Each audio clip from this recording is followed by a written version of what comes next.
Assalamualaikum warahmatullahi wabarakatuh dan selamat berjumpa lagi bareng saya di channel Teknisi Digital teman-teman. Kali ini saya mau unboxing sebuah paket yang dikirim sama teman kita Bang Indra dari Bogor ya.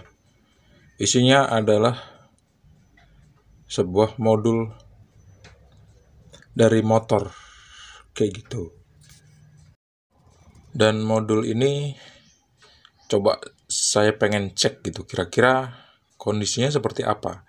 Bisa nggak dikanibalin gitu, karena menurut keterangannya ada beberapa buah atau beberapa piece yang dikirimkan ke saya ya.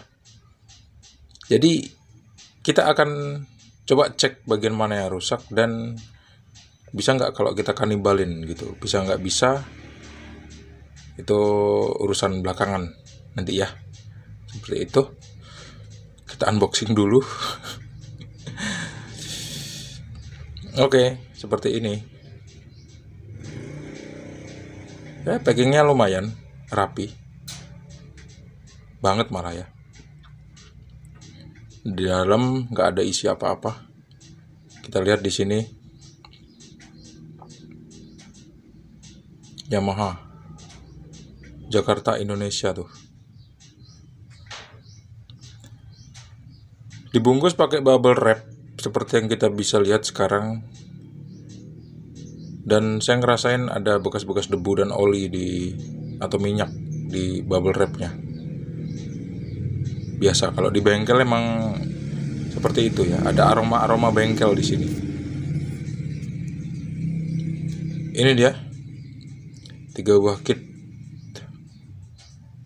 modul dari motor canggih zaman now yang rusak.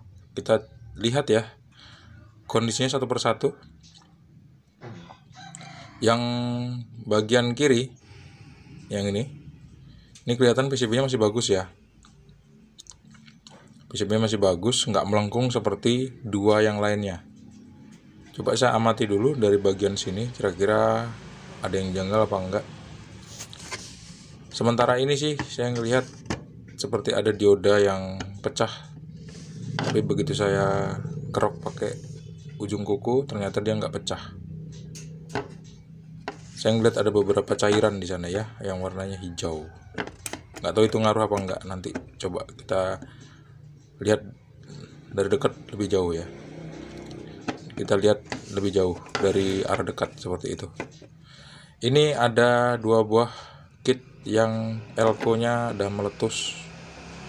Elko ini kalau meletus jadinya kayak gini ya, kayak kalau misalnya elko SMD.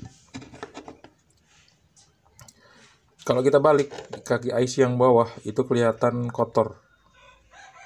Semacam ada cairan-cairan yang menghubungkan antara satu kaki dengan kaki yang lainnya. Dan untuk komponen-komponen SMD atau yang kecil-kecil seperti ini itu ngaruh loh sama kotoran.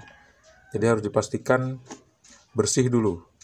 Ini ada IC pecah di PCB yang 2. Yang ini ada IC pecah juga, tapi yang pecah berbalik sama PCB nomor 2 dan nomor 3. Itu kebalikannya yang pecah ya. Dan kalau misalnya kita perhatikan tuh ada kotoran ya, warnanya hijau. Nggak tahu ini warna hijau ini muncul dari apa, dari PCB kah atau dari bagian di mesin motor itu gitu ya.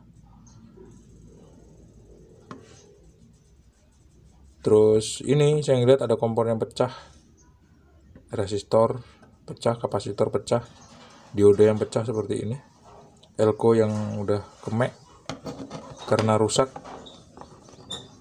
kepanasan pasti karena elko karena IC-nya sampai pecah teman-teman. Kalau gitu yang 2 kita singkirin dulu, PCB nomor 2 dan nomor 3. PCB nomor 1 yang masih dalam keadaan baik tadi coba kita bersihkan dulu ya. Cara membersihkannya, saya menggunakan thinner spesial, bukan thinner sembarangan. Karena kalau thinner sembarangan nanti bukannya makin bersih malah makin lengket, makin hancur PCB-nya gitu. Jadi PCB harus dibersihkan sama cairan thinner khusus Beberapa teknisi nyebutnya cairan ajaib kayak gitu ya, tapi kalau saya sebut thinner aja deh. Ini saya bersihkan untuk menghilangkan kotoran-kotoran yang warna hijau tadi di PCB nomor 1, teman-teman. Bersihnya pelan-pelan seperti ini ya. Meskipun komponen SMD itu kelihatannya kuat banget nempelnya setelah disolder, tapi kalau kita lagi bersihin kayak gini, kalau nggak hati-hati juga komponen SMD-nya bisa lepas, teman-teman. Kayak gitu. Jadi harus hati-hati banget ngebersihinnya. Pakai sikat gigi seperti ini ya. Kalau mau pakai kuas sih nggak apa-apa, pakai kuas aja, karena bulu kuas dia lebih panjang daripada bulu sikat gigi. Tapi ya semakin panjang, kalau lentur juga nggak bisa juga untuk ngebersihin bagian-bagian di celah-celah yang dalam kayak gitu. Jadi harus tricky lah menggunakan cara-cara seperti ini, teman-teman.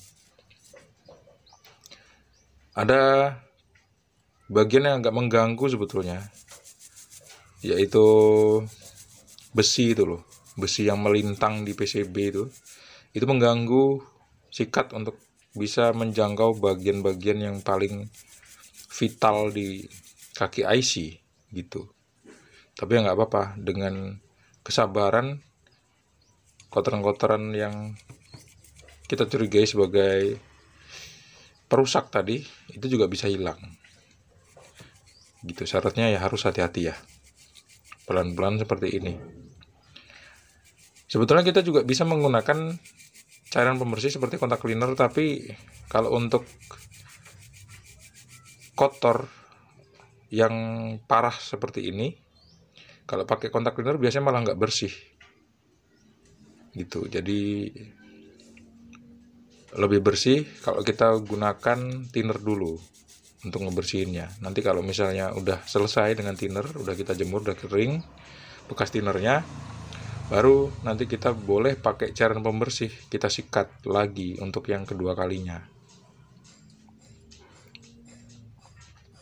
Ternyata di kaki IC bagian ini juga ada bekas kotoran gitu, teman-teman, yang lengket di sana, dan itu harus benar-benar dibersihkan. Saya nggak tahu gimana kronologi dari kerusakannya ya, karena memang yang saya dapetin informasinya nggak banyak, dan seandainya saya tahu kronologinya seperti apa, itu akan memudahkan kita untuk menganalisis bagian mana kira-kira yang rusak kayak gitu. Tapi ya informasi-informasi kayak gitu kan nggak selalu lengkap ya kita miliki, jadi mau nggak mau ya kita harus tricky untuk memperbaiki alat-alat elektronik yang rusak seperti itu. Apalagi ini jaraknya jauh. Saya di Tanjung Pinang dan Bang Indra ini adanya di Bogor sana ya. Jauh guys. Sebetulnya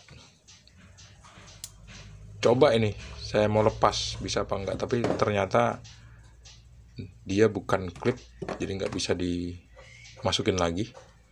Akhirnya nggak usah saya buka deh besi yang melintang di tengah PCB ini. Kok jidat saya jadi kelihatan hitam ya? Kenapa tuh?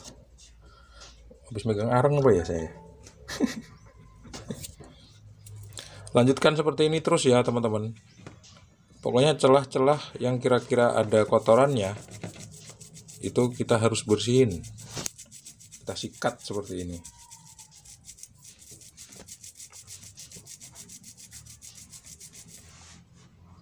Sampai feeling kita bilang udah sembuh bang gitu, udah bersih maksudnya, tinggal dijemur aja, sampai bilang seperti itu.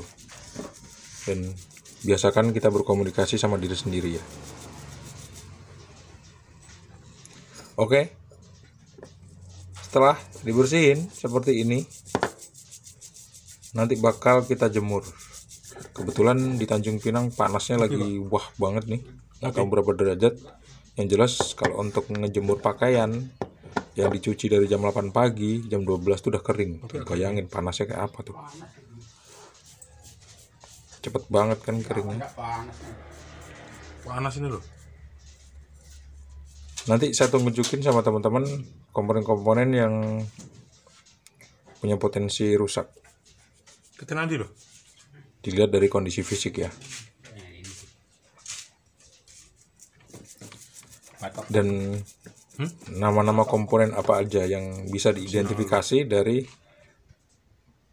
barang-barang canggih seperti ini dan memiliki komponen-komponen kecil yang kadang-kadang resistor sama kapasitor itu nggak ketahuan bedanya.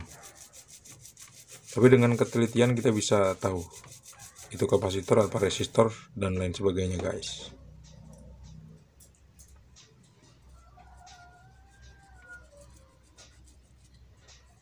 Oke, udah saatnya kita jemur ya. Setelah dijemur mungkin makan waktu sekitar setengah jam atau 1 jam sampai PCB-nya benar-benar kering. Setelah itu kita bakal balik lagi di sini. Dan ternyata setelah kering dari pembersihan, baru kita bisa ngelihat dengan detail bagian-bagian yang kira-kira bermasalah, teman-teman. Dari dekat dengan mata telanjang ya, saya bisa ngelihat di sini ada kaki IC yang memang udah hancur, patah. Teman-teman mungkin nggak bisa merhatikan ya, karena kamera saya nggak bisa ngejangkau itu. Nah, kalau kita perhatikan nih yang saya sodok sekarang, ini adalah kaki nomor 4 dari sebelah kiri ya. Sebetulnya ngitungnya dari sini, gini melingkar. Tapi untuk lebih praktisnya, saya hitung dari sini aja deh. 1, 2, 3, 4. Kaki nomor 4 ini plong. Artinya kakinya patah, teman-teman. Kenapa kok bisa patah? Mungkin dia tergerus sama cairan-cairan yang sebelumnya ngelapisin ini loh. Yang saya bilang sebelumnya itu, yang warna hijau itu cairannya. Nggak cuman ini aja ternyata yang rusak. Kakinya patah. Tapi ada kaki yang lain gitu. Kalau misalnya kita putar ya, kita lihat dari sini. Ini ada kaki yang udah rusak nih, kaki yang patah. Ini dia kakinya, kelihatan ya. Tuh, ini dia. Kaki nomor 1, 2, 3, 4, 5, 6, 7. Kaki nomor 7 dari sebelah kiri. Nah, ini patah nih. Salah satu kaki hilang aja, atau salah satu kaki nggak tersolder dengan baik aja, dia bakal rusak gitu. Dan ini udah nunjukin salah satu dari itu. Ada 2 buah kaki yang patah di sini. IC ini jelas rusak, nggak perlu dicek pakai alat ukur, udah jelas rusak gitu, kayak gitu. Jadi sekarang solusinya kita coba untuk mengkanibal salah satu IC ke IC ini. Kita lihat IC di bagian modul yang satu lagi. Ini masih dalam keadaan baik. Meskipun salah satu IC-nya pecah dan melengkung PCB-nya, tapi yang bagian ini masih kelihatan baik gitu. Boleh aja coba kita lepas ya dengan hati-hati betul.